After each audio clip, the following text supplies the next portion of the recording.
Welcome to Sedona. I'm Captain Jess Molina, and I'll be your instructor. For this lesson, we're going to start on the ground and focus on some basic concepts. Fundamentals every pilot needs to know before hitting the skies. This is your plane, a classic, the Cessna 152. Take a look around it. In the simulator, anytime you want, you can easily switch to cursor mode.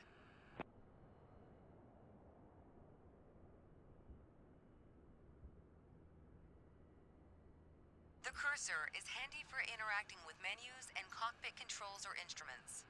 As you can see, activating the cursor also displays the toolbar. The toolbar is a quick access menu that allows you to control various aspects of the simulation. Try to find and open the basic controls panel.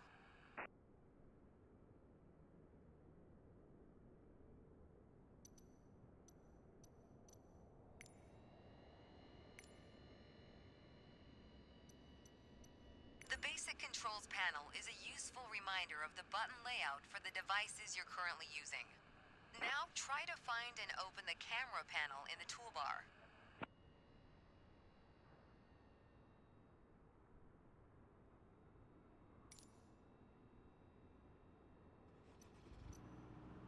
The camera panel allows you to access the various views and camera modes of the simulation.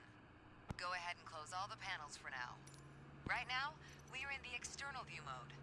Let's switch to cockpit view next.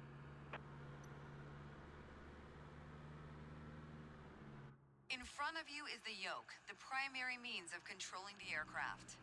In the simulation, you'll be controlling the aircraft with your peripherals of choice. So let's hide the yoke for now.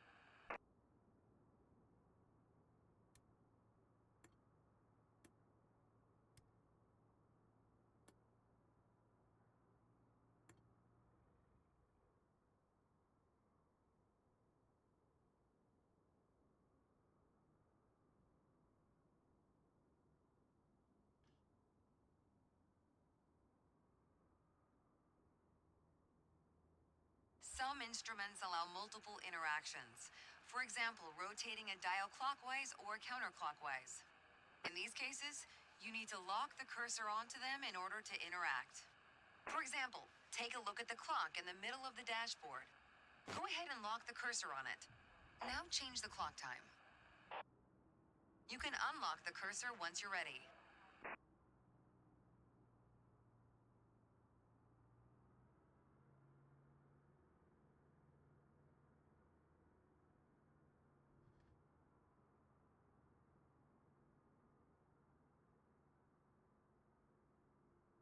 For now, we're done with the cursor, so go ahead and hide it. All right, as we've seen, when you want to look around you, it's easy to rotate the camera.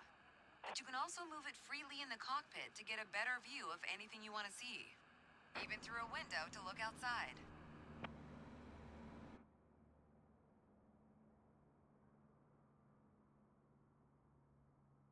Pro tip, once you find a camera position you like, you can save a shortcut to easily get back to that view anytime.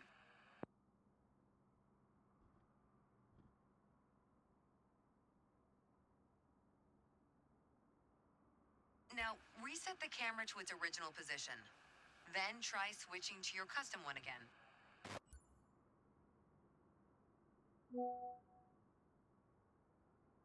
Alright, that covers all the main camera functions available in the simulation. Try to familiarize yourself with them a bit more. Then reset the camera to its original position whenever you're done. Great!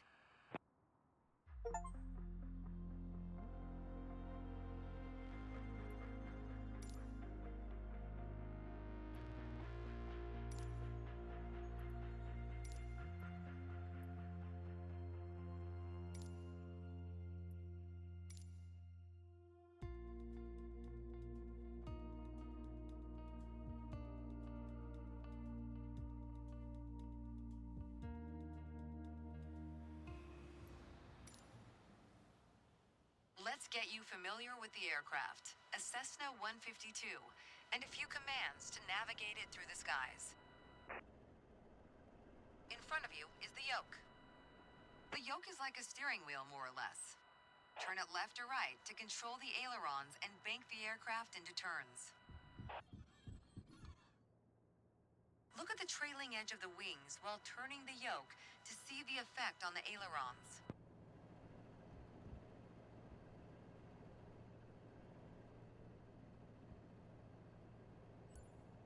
Okay. Now, the difference between the yoke and a steering wheel is you can pull or push on the yoke. This controls the elevator at the back of the aircraft to make it climb or descend. Look at the horizontal stabilizer while you pull on the yoke. You can see how it affects the elevator. Nice. Down at your feet are the rudder pedals. They steer the aircraft when you're on the ground. The upper part of the pedals also control your brakes. In the air, they control the rudder at the end of the vertical stabilizer to yaw the aircraft. This is mostly for small corrections, for coordinating turns or compensating for a plane's tendency to pull left during takeoffs and climbs. Look at the vertical tail while operating the pedals to see the effect on the rudder.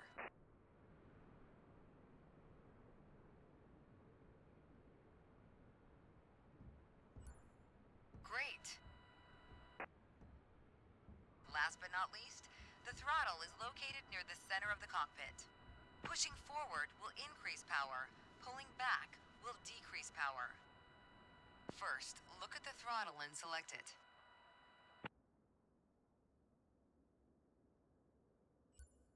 Keep it selected and push it forward to increase power.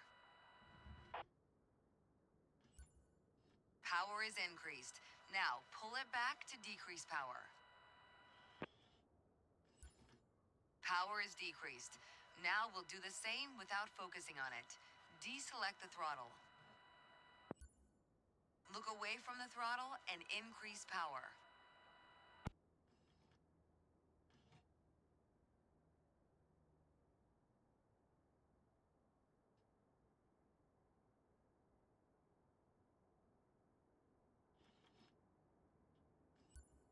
Set your throttle to idle.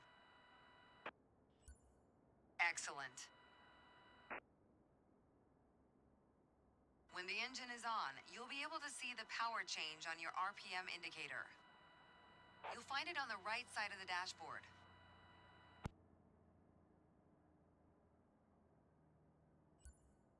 This tells you how fast the engine is spinning in hundreds of revolutions per minute. Next, take a look at your current speed on the airspeed indicator. It's on the left in the main instrument panel.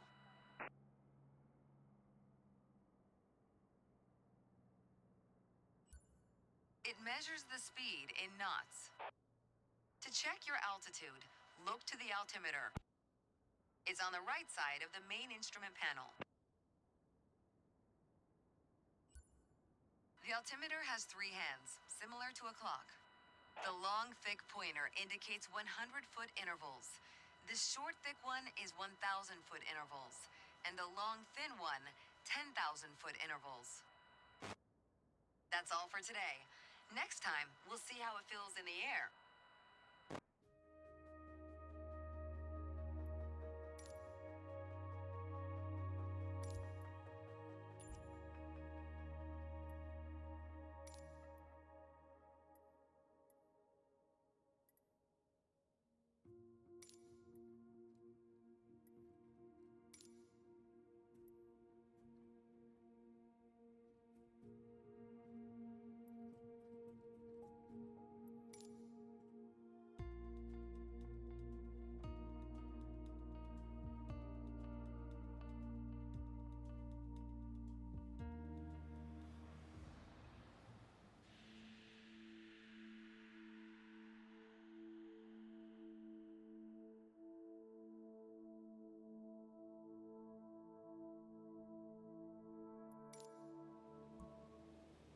I've got to say, you chose a great day to go flying. This session, we'll get started with some basic controls. Sound good? First things first, let's get familiar with your surroundings. Out your side windows, you can see we have great Red Rock territory. Beautiful, isn't it? See if you can spot the Sedona Airport. The runway should be a pretty easy landmark to find.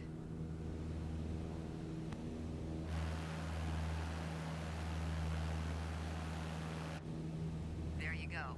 Visual confirmation on the airport.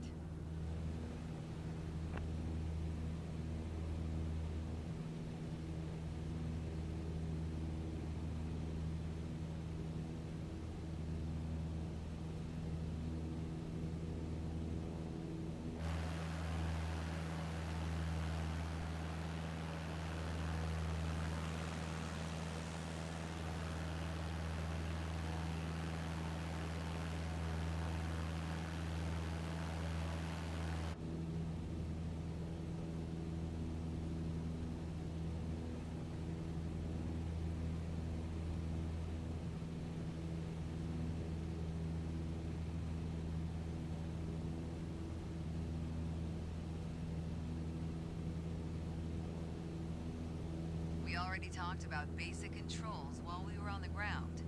Time to see how it all feels in the air. The aircraft is currently set to a cruise attitude, the position it should be in for regular flight. Alright, now let's try banking into a turn by moving the yoke. I'll go first.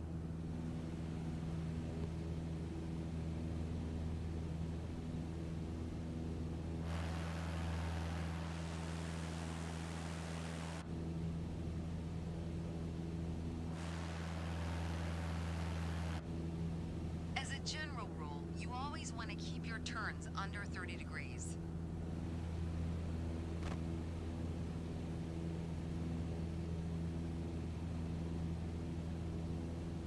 Go ahead and try rolling to the right. You have controls. Turn right, toward the city of Sedona.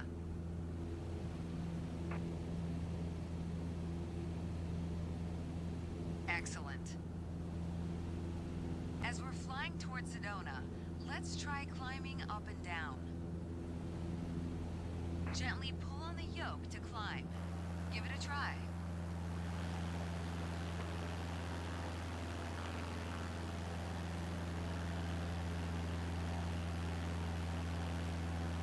That's good. For the descent, it's the same principle, except you're pushing on the yoke. Go ahead, gently pitch down.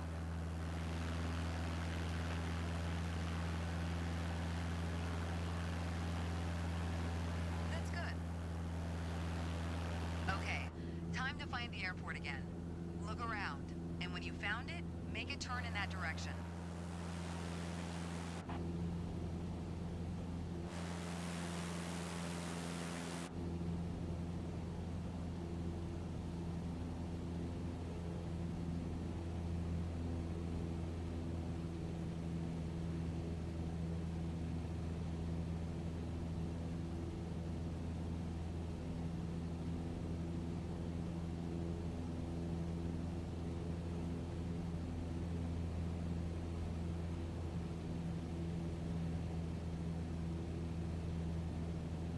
Make sure any control movements are soft and gentle. Now that you're more familiar with the aircraft and the surroundings, the next step is to go deeper into handling and techniques. Soon enough, you'll be able to enjoy trips all on your own.